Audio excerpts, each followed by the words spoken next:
Hello students, ORM 1 में organic reaction mechanism 1 में introduction का नेक्स्ट पार्ट पढ़ेंगे, लीविंग ग्रुप एबिलिटी।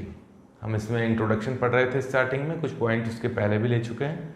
अब लीविंग ग्रुप एबिलिटी हम लोग पढ़ने वाले हैं। जैसा कि नाम से ही पता पड़ रहा है, लीविंग ग्रुप का मतलब कोई छोड़ के निकलने वाला ग्रुप। तो लिखिए, this term is useful for substitution reactions. Substitution reactions. अब पहले तो मैं यही बता देता हूं कि सब्स्टिट्यूशन रिएक्शंस क्या होती हैं, फिर मैं बात करूंगा लीविंग ग्रुप क्या होता है। देखो, सब्स्टिट्यूशन रिएक्शन एक इस तरह की रिएक्शन है कि यहाँ कोई R ग्रुप है और यहाँ कोई L ग्रुप है, ये आपस में जुड़े हुए हैं। ग्रुप भी हो सकता है, एटम भी हो सकता है। और यहाँ कोई ग्रुप आया, मान लीजिए ये एक अटैकिंग रिएजेंट है। अटैकिंग रिएजेंट ने अटैक किया इस जगह और इस L ग्रुप को बाहर निकाल दिया और खुद उसकी जगह जाके बैठ गया। इस तरह की रिएक्शंस कहलाती हैं सब्स्टिट्यूशन। अभी आगे और मैं रिएक्शन मैकेनिज्म में इसी का क्लासिफिकेशन भी करूंगा, रिएक्शंस का कितने तरह की होती है वहां बताऊंगा। ये सब्स्टिट्यूशन रिएक्शन है जिसमें ये ग्रुप ने L ग्रुप को बाहर निकाल दिया, है ना। आपको पहले बताया था ये एक सबस्ट्रेट है, ये अटैकिंग रिएजेंट है, ये प्रोडक्ट है, और जो ग्रुप बाहर निकल गया वो है लीविंग ग्रुप। अब यहां ये लीविंग ग्रुप इलेक्ट्रॉन्स लेकर बाहर निकल रहा है कि इलेक्ट्रॉन डोनेट करके बाहर निकल रहा है। मतलब इस बॉन्ड के इलेक्ट्रॉन्स को ये छोड़ के बाहर निकल रहा है कि इलेक्ट्रॉन को इंक्लूड करते हुए, इलेक्ट्रॉन को लेते हुए बाहर निकल रहा है। तो वो डिपेंड करता है कि ये अटैकिंग रिएजेंट कैसा है, कंडीशंस कैसी है, अलग अलग तरह की रिएक्शंस के लिए होती है। अब सब्स्टिट्यूशन रिएक्शन भी दो तरह की होती है। ये होती है वैसे तीन तरह की होती है, अभी मैं दो तरह की रिएक्शंस की बात कर रहा हूं। एक तो होती है SN न्यूक्लियोफिलिक सब्स्टिट्यूशन रिएक्शन, और एक होती है SE इलेक्ट्रोफिलिक सब्स्टिट्यूशन रिएक्शंस। जब इलेक्ट्रोफाइल अटैक करे और इस लिविंग ग्रुप को बाहर निकाले तब कहा जाएगा इलेक्ट्रोफिलिक सब्स्टिट्यूशन रिएक्शन। और जब न्यूक्लियोफाइल अटैक करके किसी लिविंग ग्रुप को बाहर निकालते हैं तो न्यूक्लियोफिलिक सब्स्टिट्यूशन रिएक्शंस। तो दो तरह की रिएक्शंस हो सकती हैं, है ना। तो मैं यहां उन्हीं रिएक्शंस को लेता हूं, जैसे SN की बात करता हूं। SN means nucleophilic substitution reactions. SN reaction हो गई, है ना, जिसमें न्यूक्लियोफाइल आके अटैक करेगा। आप समझिए, जैसे यहां ये लिविंग ग्रुप है और न्यूक्लियोफाइल ने अटैक किया। न्यूक्लियोफाइल इलेक्ट्रॉन रिच स्पीशीज होती है, और मान लीजिए यहां इलेक्ट्रॉन की कमी है, इसने इस पर अटैक किया और इस लिविंग ग्रुप को बाहर निकाल दिया। तो ये RLI हो गया, ये न्यूक्लियोफाइल यहां आके जुड़ गया और leaving group with bonding electrons बाहर निकला है ना। ये जो लिविंग ग्रुप है, ये है लिविंग ग्रुप, हाँ, ये हुआ है किससे? इस बॉन्ड के इलेक्ट्रॉन्स को लेके बाहर निकला है। इसने तो यहां अटैक किया और ये बॉन्ड के इलेक्ट्रॉन को इंक्लूड मतलब लेते हुए बाहर निकल गया, है ना। तो लीव विद बॉन्डिंग इलेक्ट्रॉन्स कर देता हूं। बॉन्ड के इलेक्ट्रॉन्स को इंक्लूड करते हुए ये बाहर निकला, मतलब बॉन्ड के इलेक्ट्रॉन्स को लेके बाहर निकला है। ऐसी कंडीशन में इस लीविंग ग्रुप के लिए जो वर्ड यूज किया जाएगा वो न्यूक्लियोफ्यूगैलिटी वर्ड यूज किया जाता है। लीविंग ग्रुप एबिलिटी भी हम दो तरह की पढ़ते हैं, एक होती है न्यूक्लियोफ्यूगैलिटी, एक होती है इलेक्ट्रोफ्यूगैलिटी।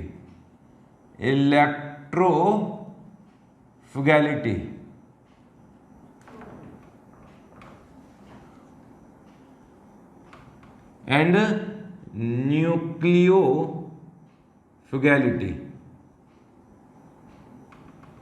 तो लिविंग ग्रुप को दो तरह से, वैसे ये ज्यादा इंपॉर्टेंट है, हम लोग न्यूक्लियोफ्यूगैलिटी ही ज्यादा पढ़ेंगे।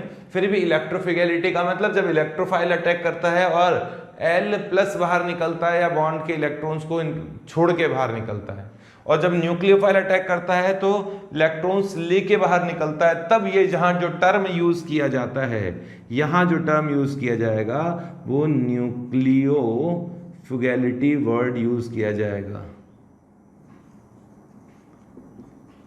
ठीक है, न्यूक्लियोफिलिटी। अगर इसी रिएक्शन में मान लीजिए ऐसी कोई रिएक्शन होती जिसमें कोई इलेक्ट्रोफाइल आता जिसके पास इलेक्ट्रॉन्स की कमी होती खुद के पास में, है ना, ये रिएक्शन तो एसएन रिएक्शन हो गई। अब मैं बात कर रहा हूं एसई रिएक्शन की। एसई रिएक्शन का मतलब आप समझ गए होंगे, इलेक्ट्रोफिलिक सब्स्टिट्यूशन रिएक्शन। पूरा नहीं लिख रहा हूं, चलो लिख देते हैं। इसका मतलब हुआ इलेक्ट्रोफिलिक सब्स्टिट्यूशन रिएक्शन।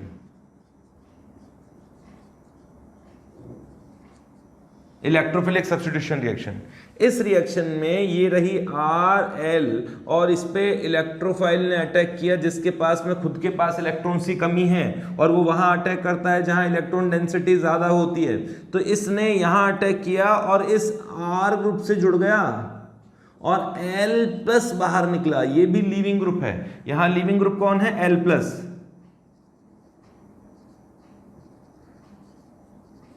ये लीविंग ग्रुप है। कुल मिला के प्लस को मैं इंडिकेट करना चाहता हूं कि ऐसा लिविंग ग्रुप जो बॉन्ड के इलेक्ट्रॉन को छोड़ के बाहर निकल गया, कह सकते हैं leave without bonding electrons, without bonding electrons. Clear है? ऐसी कंडीशन में जब कोई लीविंग ग्रुप अपने इलेक्ट्रॉन्स को छोड़ के बाहर निकल जाए तो उसके लिए जो टर्म यूज किया जाएगा वो होगा इलेक्ट्रोफिगैलिटी। इलेक्ट्रोफिगैलिटी, इस तरह का टर्म यूज किया जाता है। ज्यादा इंपॉर्टेंट तो ये है, इसी का ज्यादा यूज किया जाएगा, लेकिन फिर भी इलेक्ट्रोफिगैलिटी का भी कोई अपना इंपॉर्टेंस है। तो यहां तक आप पॉइंट लिख लीजिए, जल्दी से वीडियो पॉज करो और ये पॉइंट्स लिख लीजिए।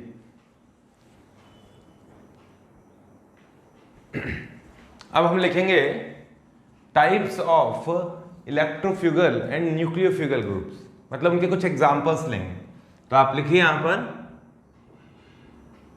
Examples of इलेक्ट्रोफ्यूगल groups.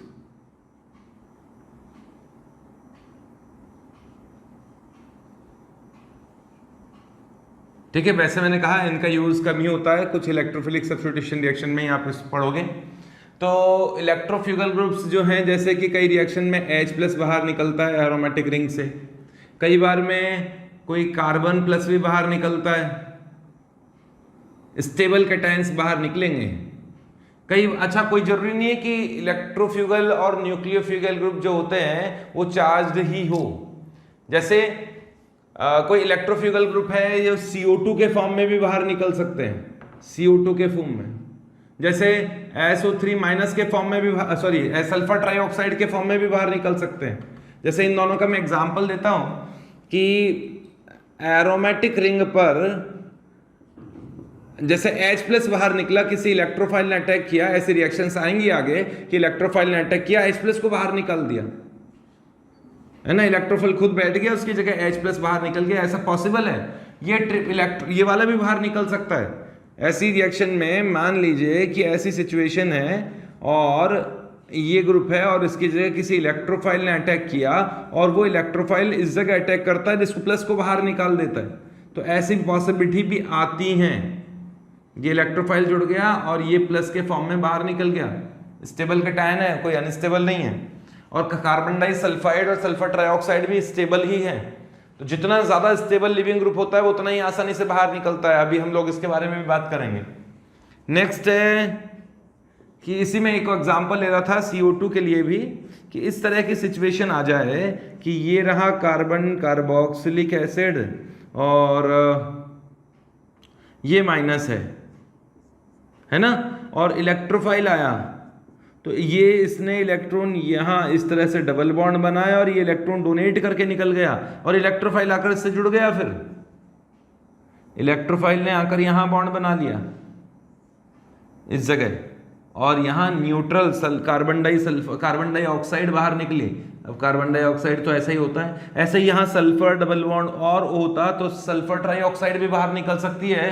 तो ये भी इलेक्ट्रोफाइल की तरह इलेक्ट्रोफ्यूगल की तरह काम कर लेते हैं, लिविंग ग्रुप की तरह काम कर लेते हैं। तो लिविंग ग्रुप चार्ज्ड ही नहीं होता है, न्यूट्रल लिविंग ग्रुप भी होते हैं। इलेक्ट्रोफ्यूगल्स में भी न्यूट्रल होते हैं और न्यूक्लियोफ्यूगल्स में भी न्यूट्रल लिविंग ग्रुप्स होते हैं। तो जल्दी से इसे नोट कीजिए। नेक्स्ट लेता हूं मैं एग्जाम्पल्स ऑफ न्यूक्लियोफ्यूगल्स।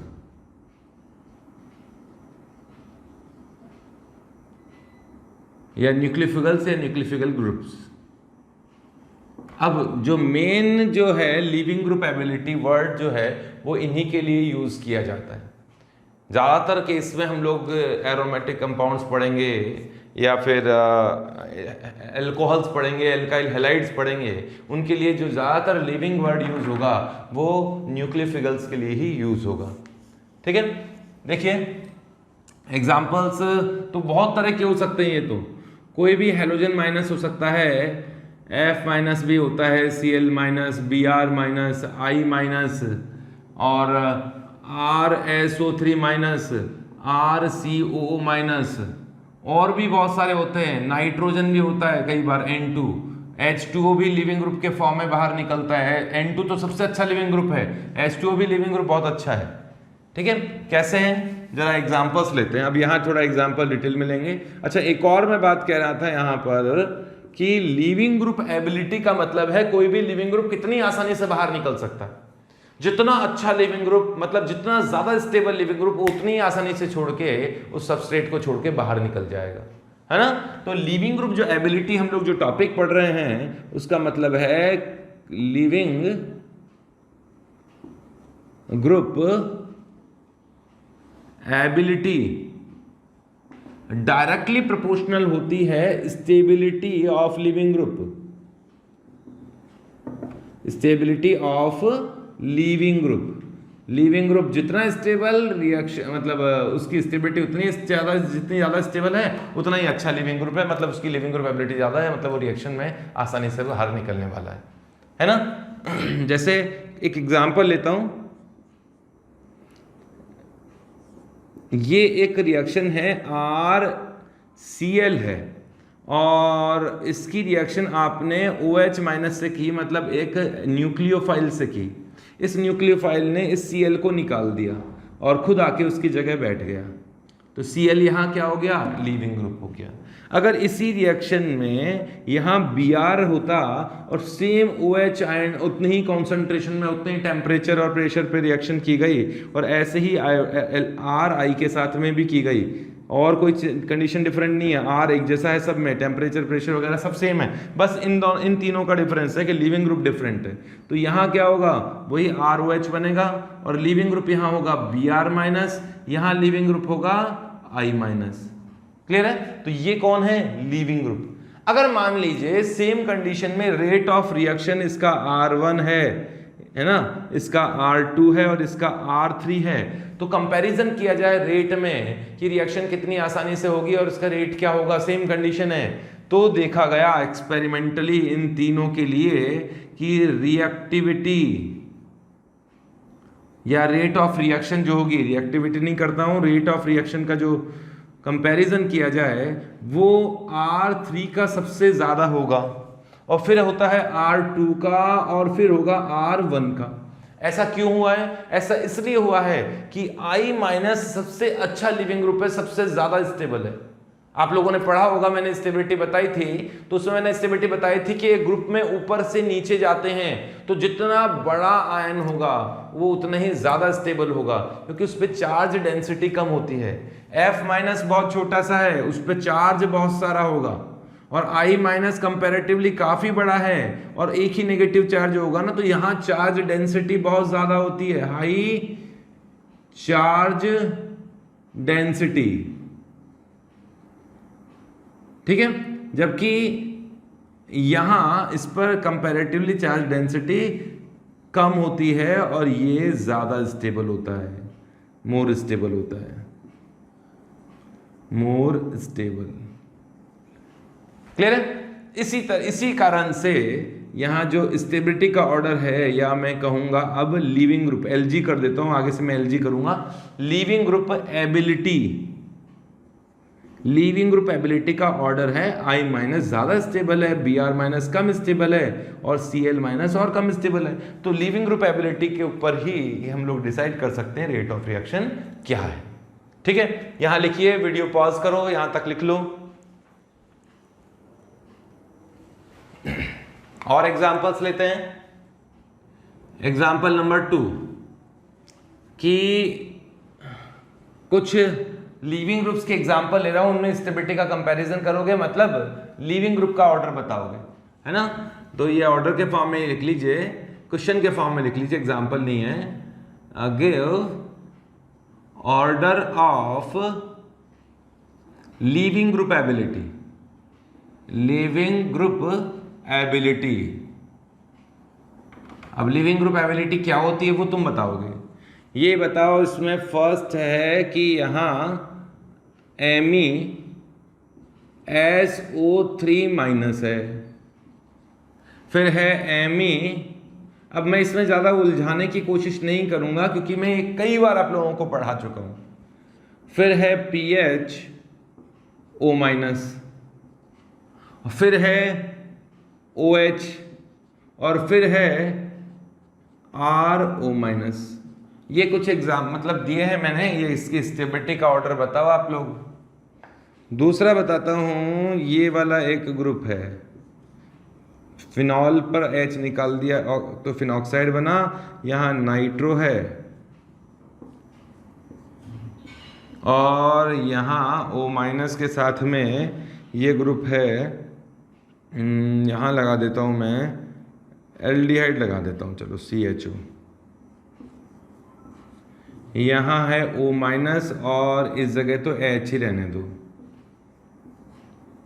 यहां है O माइनस और यहां CH3 रहने दो, और इस जगह O माइनस, ये माइनस है, और यहां OMe रहने दो। ठीक है, ज़्यादा एग्जाम्पल्स नहीं लिए, इन्हीं एग्जाम्पल्स में आप ये आइडेंटिफाई करके बताओ। एक और लेता हूं, C4F9SO3 माइनस, और फिर है CF3SO3 माइनस, और ये CH3SO3 माइनस। ठीक है, इनमें कंपैरिजन करो कि लीविंग ग्रुप एबिलिटी का ऑर्डर क्या होगा। जल्दी से वीडियो पॉज करो और इन्हें सॉल्व करो। आप लोगों ने कर लिया होगा, वीडियो पॉज करके सॉल्व करना था पहले, तो अब मैं सॉल्व करता हूं। हालांकि मैंने इनमें ज़्यादा उलझाने वाले एग्जांपल्स नहीं लिए हैं। मैंने आपको बताया कि लीविंग ग्रुप जो एबिलिटी है वो लीविंग ग्रुप के स्टेबिलिटी के डायरेक्टली प्रोपोर्शनल है। जो जितना ज़्यादा स्टेबल होगा उतना ही आसानी से बाहर निकलेगा। और यहाँ सभी जो लीविंग ग्रुप लिए हैं वो माइनस लिए हैं, मतलब ये इलेक्ट्रॉन्स को लेकर बाहर निकल रहे हैं। न्यूक्लियोफिलिटी की बात चल रही है, तो न्यूक्लियोफिलिटी किसकी ज़्यादा होगी, स्टेबिलिटी इसकी ज़्यादा होगी। तो यहाँ सबसे ज़्यादा स्टेबल इन सब में तो सल्फोनिक एसिड का ही तो एनायन सबसे ज़्यादा स्टेबल होगा। अब इसके रीजंस मैं नहीं बताऊंगा, एसिडिक स्ट्रेंथ में, जीओसी में, एसिडिक कैटायन स्टेबिलिटी में बहुत पढ़ चुके हम लोग ये चीज़। तो सबसे ज़्यादा स्टेबल ये होगा, 3 रेजोनेटिंग स्ट्रक्चर बनेगी, हमेशा ऑक्सीजन पे नेगेटिव चार्ज रहेगा। यहाँ नेगेटिव चार्ज 2 ऑक्सीजन पे रहेगा, यहाँ 3 ऑक्सीजन पे शिफ्ट होगा रेजोनेंस के कारण। यहाँ नेगेटिव चार्ज ऑक्सीजन पे तो है, लेकिन 3 बार कार्बन पर भी जाएगा रेजोनेंस करते हुए। तो ऑक्सीजन पे नेगेटिव चार्ज अच्छा डिस्ट्रीब्यूट होगा क्योंकि वो मोर इलेक्ट्रोनेगेटिव है। कार्बन पे नेगेटिव चार्ज कंपैरेटिवली कम स्टेबल होगा। लेकिन इसमें कंफ्यूजन होता है बहुत सारे स्टूडेंट्स को, वो ये कहते हैं कि यहाँ रेजोनेटिंग स्ट्रक्चर ज़्यादा बनती है, नंबर ऑफ रेजोनेटिंग स्ट्रक्चर यहाँ ज्यादा बनती है, यहाँ कंपैरेटिवली कम बनती है, फिर भी ये ज्यादा स्टेबल होता है। क्यों ज्यादा स्टेबल होता है? कि नेगेटिव चार्ज हमेशा ऑक्सीजन पे रहता है और ऑक्सीजन नेगेटिव चार्ज को ज्यादा अच्छा होल्ड कर सकता है। ठीक है, इस कारण से ये ज्यादा स्टेबल हुआ। और यहाँ रेजोनेंस करके डीलोकलाइज तो हो रहा था चार्ज, यहाँ तो डीलोकलाइजेशन भी नहीं है। और यहाँ तो ये प्लस आई ग्रुप है और प्लस आई ग्रुप तो इलेक्ट्रॉन डोनेट कर रहा होगा, और जब इसको इलेक्ट्रॉन डोनेट करेगा तो इस नेगेटिव चार्ज की स्टेबिलिटी कम करेगा, क्योंकि नेगेटिव चार्ज इलेक्ट्रॉन डोनेट करने वाले ग्रुप से इलेक्ट्रॉन डेंसिटी बढ़ने के कारण स्टेबिलिटी कम हो जाती है ना। तो अब आप देखिए, इसमें बताइए, मैं बता देता हूँ, ये ज़्यादा स्टेबल है तो इसकी न्यूक्लियोफिलिसिटी ज़्यादा होती है, न्यूक्लियोफिलिटी ये ऑर्डर होना चाहिए। स्टेबिलिटी का जस्ट डायरेक्टली प्रोपोर्शनल, रिवर्स नहीं है। यहाँ ये -m ग्रुप है, इलेक्ट्रॉन विड्रॉ करने वाला ग्रुप है, एनायन की स्टेबिलिटी बढ़ाने वाला है। ये भी इलेक्ट्रॉन विड्रॉ करने वाला ग्रुप है, एल्डिहाइड भी, क्योंकि यहाँ भी तो C डबल बॉन्ड O है, लेकिन -m इफेक्ट नाइट्रो का ज़्यादा होता है, मतलब नाइट्रो ज़्यादा इलेक्ट्रॉन विड्रॉ करता है एल्डिहाइड के रेस्पेक्ट में। यहाँ तो कोई इलेक्ट्रॉन डोनेट नहीं कर रहा, ये किसी ना किसी तरह से इलेक्ट्रॉन डोनेट करेगा, चाहे हाइपर कॉन्जुगेशन ले लीजिए, चाहे प्लस आई इफेक्ट ले लीजिए। और यहाँ तो ये +m इफेक्ट वाला ग्रुप है, लोन पेयर लेके बैठा है, और +m जब इलेक्ट्रॉन डोनेट करेगा तो एनायन की स्टेबिलिटी को कम करेगा। तो सबसे ज़्यादा स्टेबिलिटी कौन बढ़ाएगा? नाइट्रो, फिर एल्डिहाइड, फिर CH3 और फिर OMe। तो ये इनकी काय का ऑर्डर हो गया? लीविंग ग्रुप एबिलिटी का, मतलब न्यूक्लियोफिलिटी का ऑर्डर हो गया। नेक्स्ट इसमें देखिए, और तो सब कुछ सही है, SO3- है, तीनों जगह रेजोनेंस होने वाला है, नेगेटिव चार्ज हमेशा ऑक्सीजन पे रहेगा। तो यहाँ देखना, इतने सारे फ्लोरीन लगे हुए हैं, इलेक्ट्रॉन विड्रॉ करने वाला ग्रुप जितना स्ट्रांग होगा एनायन की स्टेबिलिटी को उतना ही बढ़ाएगा। यहाँ भी इलेक्ट्रॉन विड्रॉ करने वाले ग्रुप है, लेकिन इतने सारे नहीं है जितने यहाँ पर है। और यहाँ तो इलेक्ट्रॉन डोनेट ही कर रहा है, प्लस आई वाला डोनेट करेगा तो स्टेबिलिटी को कम करेगा। तो न्यूक्लियोफिलिटी का ऑर्डर ये होना चाहिए। ठीक है, ये सिंपल सा एग्जांपल लिया था समझाने के लिए कि न्यूक्लियोफिलिटी के ऑर्डर किस तरह से लिए जाते हैं। अब मैं कुछ इंपॉर्टेंट इंपॉर्टेंट लिविंग ग्रुप्स लूंगा, स्टेबल लिविंग ग्रुप्स के एग्जांपल लूंगा, जिनके क्वेश्चंस बार बार पूछे जाते हैं। जल्दी से इसे लिख लीजिए।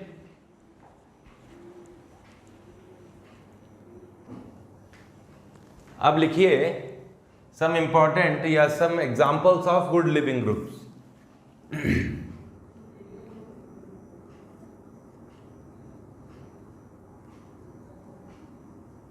Examples of good living groups.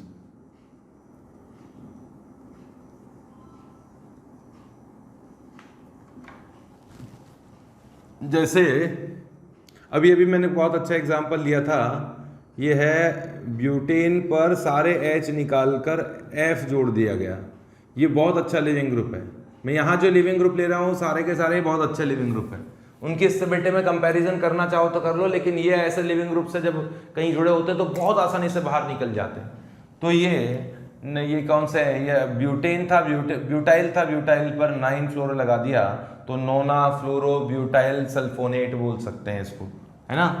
ऐसे ही ये ट्राई फ्लोरो मिथाइल सल्फोनेट है, ये भी बहुत अच्छा लिविंग ग्रुप है। और ये इसे कई बार तो सुपर लिविंग ग्रुप भी कहा जाता है, सुपर लिविंग ग्रुप। इसका मतलब सबसे अच्छा है ऐसा नहीं है, लेकिन इससे तो अच्छा यही है, फिर भी ये बहुत अच्छा लिविंग ग्रुप की तरह काम करता है। मिथाइल वगैरह लगे हो तो भी बुरे लिविंग ग्रुप नहीं है ना। ऐसे ही एक लिविंग ग्रुप जिसका बार बार यूज आता है, ये होता है टॉसाइलेट। इसे कहा जाता है टॉसाइलेट लिविंग ग्रुप। टॉसाइलेट शॉर्ट नेम है, मतलब टॉसाइलिक एसिड से है, टॉसाइलेट लिविंग ग्रुप है ये। टॉसाइलेट को कई बार सिंबल इस तरह से दिया जाता है SO-, TSO-। टॉसाइलेट वो तो है ही, और इस ग्रुप को टॉसाइल ग्रुप कहा जाता है।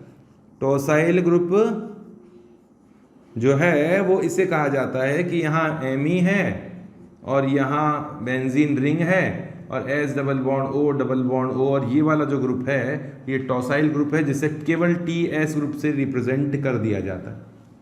ठीक है, ऐसे ही यहाँ पैरा पोजीशन पे ब्रोमीन लगा दिया जाए तो ब्रोसाइलेट ग्रुप कहा जाता है। एक्चुअली मैं इनके नेम आपको बताना चाहता हूँ, इसलिए मैंने ये लिया है। तो ये है ब्रोसाइलेट, ब्रोसाइलेट, ब्रोसाइलेट लिविंग ग्रुप, और इसे शॉर्ट में BS O- से रिप्रेजेंट किया जाता है। ये ब्रोसाइल लिविंग ग्रुप है। ब्रोसाइल का मतलब, ब्रोसाइल ग्रुप जो है वो इसे कहा जाता है कि यहाँ Br है, यहाँ एरोमेटिक रिंग है, और यहाँ S डबल बॉन्ड O, ये ब्रोसाइल ग्रुप है, जिसे शॉर्ट में BS ग्रुप से रिप्रेजेंट किया जाता है। ठीक है, ये बहुत अच्छे लिविंग ग्रुप्स हैं। इसके अलावा N2 भी बहुत अच्छा लिविंग ग्रुप है। N2 मतलब नाइट्रोजन गैस। H2O भी बहुत अच्छे लिविंग ग्रुप है। ये तो बहुत न्यूट्रल लिविंग ग्रुप तो बहुत ही अच्छे होंगे। अरे एनायनिक स्ट्रक्चर ज्यादा स्टेबल होगी कि न्यूट्रल स्ट्रक्चर ज्यादा स्टेबल होगी? ऑब्वियसली न्यूट्रल स्ट्रक्चर ही ज्यादा स्टेबल होगी। तो न्यूट्रल लिविंग ग्रुप बहुत अच्छे लिविंग ग्रुप्स होते हैं। ये भी बहुत अच्छा, मैं तो कह रहा हूं कि अभी तक के मैंने ऑर्गेनिक केमिस्ट्री के जो लिविंग ग्रुप्स देखे हैं, इससे अच्छा लिविंग ग्रुप नहीं देखा, क्योंकि ये वो काम कर देता है जो कोई नहीं कर पाता। बताऊंगा अभी मैं, है ना। N2 एक मैं जहां तक मानता हूं ये बेस्ट लिविंग ग्रुप है। हालांकि बेस्ट लिविंग ग्रुप वर्ड किसी और के लिए यूज किया जाता है, तो बेस्ट वर्ड मैं यूज कर रहा हूं, मतलब दुनिया का सबसे अच्छा लिविंग ग्रुप जो है वो N2 है। थर्मोडायनेमिकली N2 गैस बहुत स्टेबल होती है। H2 भी लिविंग ग्रुप है, तो ये गुड लिविंग ग्रुप है, तो वो वेरी गुड लिविंग ग्रुप है, और ये very very good leaving group है। ये लो, है ना, स्कूल में वेरी वेरी वेरी गुड देते थे हमको स्कूल में, मेरे को याद आ गया अब। ये बहुत अच्छा लिविंग ग्रुप है। ठीक है, N2 गैस। अब ये लिविंग ग्रुप की तरह कैसे काम करते हैं देखते हैं, जल्दी से बनाओ इसको। मैं पॉज करो वीडियो को। हाँ, तो मैं बता रहा था कि N2 लिविंग ग्रुप कैसे है। देखिए कि कुछ रिएक्शंस में जैसे ये है RN double bond, triple bond है, और N+ है, ये एजोनियम सॉल्ट कहलाता है, diazonium salt, diazonium salt. और इसकी रिएक्शन वो न्यूक्लियोफिलिक सब्स्टिट्यूशन रिएक्शंस होती हैं कि न्यूक्लियोफाइल इस पर जाके जुड़ेगा। तो यहाँ जो निकलने वाला ग्रुप है, देखो अपने इलेक्ट्रॉन्स को लेके निकलेगा ये न्यूट्रल के फॉर्म में। तो न्यूट्रल लिविंग ग्रुप्स भी तो हो सकते हैं। तो ये न्यूक्लियोफाइल यहाँ आ गया, और N2 गैस जो है वो बहुत अच्छी लिविंग ग्रुप है, बाहर निकल जाएगी। N2 गैस बाहर निकलेगी तो रिएक्शन की एंट्रोपी भी बढ़ेगी, रिएक्शन आसानी से हो जाएगी। तो ये बहुत अच्छा लिविंग ग्रुप होता है N2, थर्मोडायनेमिकली स्टेबल भी होता है। H2O भी लिविंग ग्रुप की तरह कैसे काम करता है, देखो कि ये रहा एक ऑक्सोनियम आयन, ऑक्सोनियम आयन, और ऑक्सोनियम आयन पर वो न्यूक्लियोफाइल आया, न्यूक्लियोफाइल यहाँ आके जुड़ गया इस कार्बन पर, और ये अपने इलेक्ट्रॉन्स को लेके बाहर निकल गया, और न्यूक्लियोफाइल आके जुड़ गया। तो यहाँ देखो वाटर न्यूट्रल फॉर्म में ही तो बाहर निकल रहा है, तो ये एक स्टेबल है। न्यूट्रल लिविंग ग्रुप से बहुत ज़्यादा स्टेबल होते हैं। Lg है, हाईली स्टेबल होता है। ये सबसे अच्छा बता ही दिया मैंने, और ये रिएक्शन भी हो सकती है।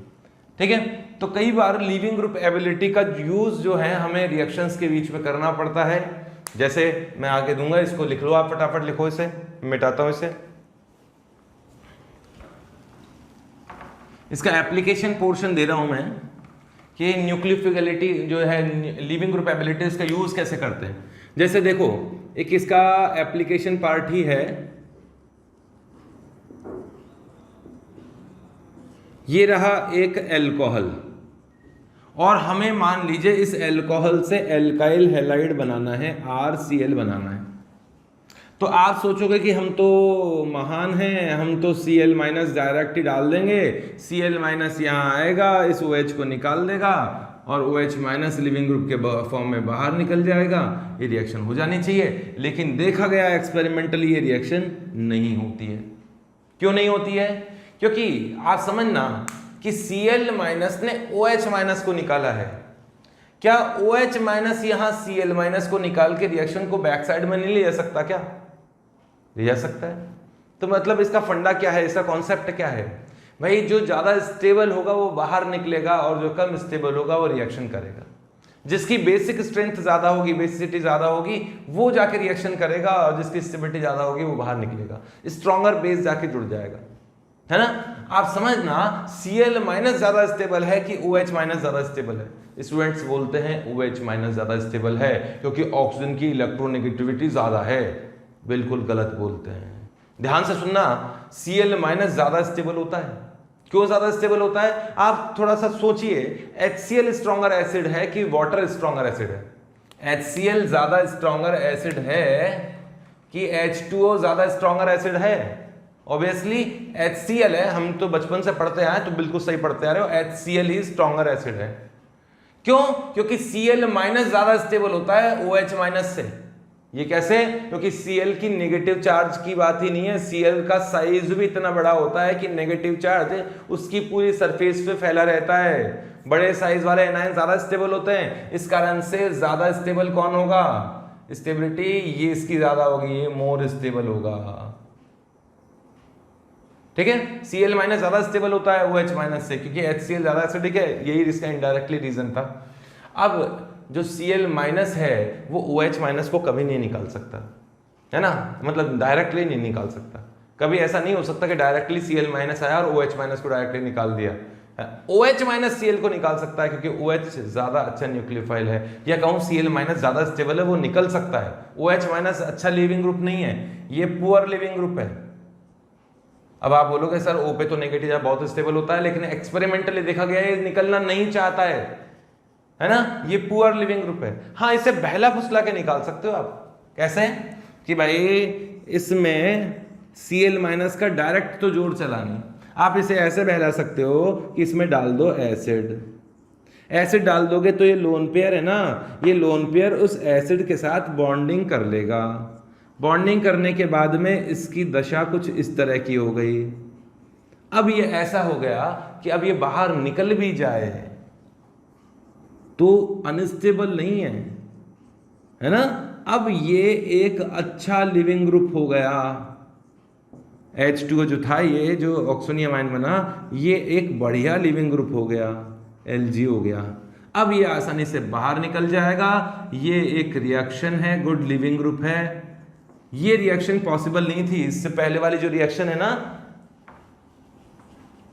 ये रिएक्शन पॉसिबल नहीं थी, नॉट पॉसिबल। वैसे मैंने रिएक्शन को काट भी दिया है, बट ये रिएक्शन पॉसिबल है, इट इज पॉसिबल।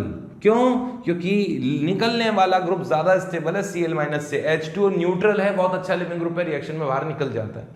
ठीक है, ऐसे ही जैसे कि एक और तरीका है इसको बहलाने का, इसकी रिएक्शन THCl से करा दी जाती है पायरिडीन की प्रेजेंस में। रिएक्शन की मैकेनिज्म की परवाह मत करना, अभी मैकेनिज्म आगे आएगा।